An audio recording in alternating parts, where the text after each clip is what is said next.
Good evening. এই যে দেখো আমরা যে গতকালকে এসেছি সন্ধ্যাবেলা এখানে, ভালোভাবে তোমাদের তখন দেখাতে পারিনি, তা এখন দেখাচ্ছি যে আমরা যে রিসর্টে এসেছি সেই রিসর্টের এদিকেও আছে একটা রুম। তাই যে তাদের জন্য এই যে তারা এখানে যে ছাতার তলা এখানে বসে, তারা এখানেই বসেছে, এদিকটা বসে তারা পার্টি করছে তাদের মতো। আর এই দেখো বিশাল বড় প্রপার্টি, পুরোটা ঘুরিয়ে যতটা আমি তোমাদের দেখাতে পারছি দেখো এখানে। আর ওই যে ছাতাটা দেখছো, ওই ছাতার ওই দিকে হচ্ছে ক্যাম্প। আমরা ওই ক্যাম্পেই আছি, ওখানে আমাদের বনফায়ার চলছে, ওখানেই আমাদের সব চলছে, চিকেনের সব প্রিপারেশান, সব খাওয়া দাওয়া করছে।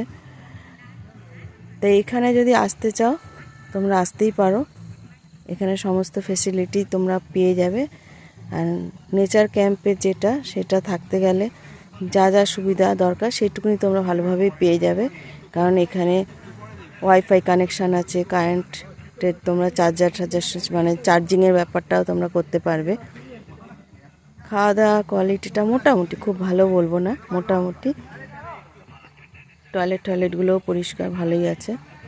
তা তোমরা যদি আসতে চাও আসতেই পারো, আমাদের তো ভালো লেগেছে। খুব হাইফাই না হলেও মোটামুটি থাকার যোগ্য।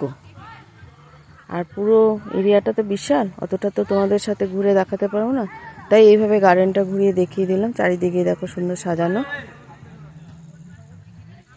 তোমরা আসতেই পারো।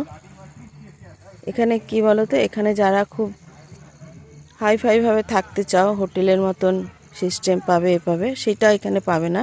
ক্যাম্পে নেচার সেইটুকুনি তোমরা পাবে ফেসিলিটি।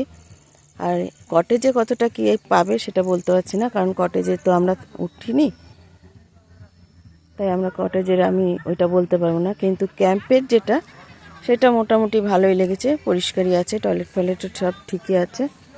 এই যে এই জায়গাগুলো দুপুরে আর রাতে খাওয়ার জায়গা, এই ছাতার তলাগুলো,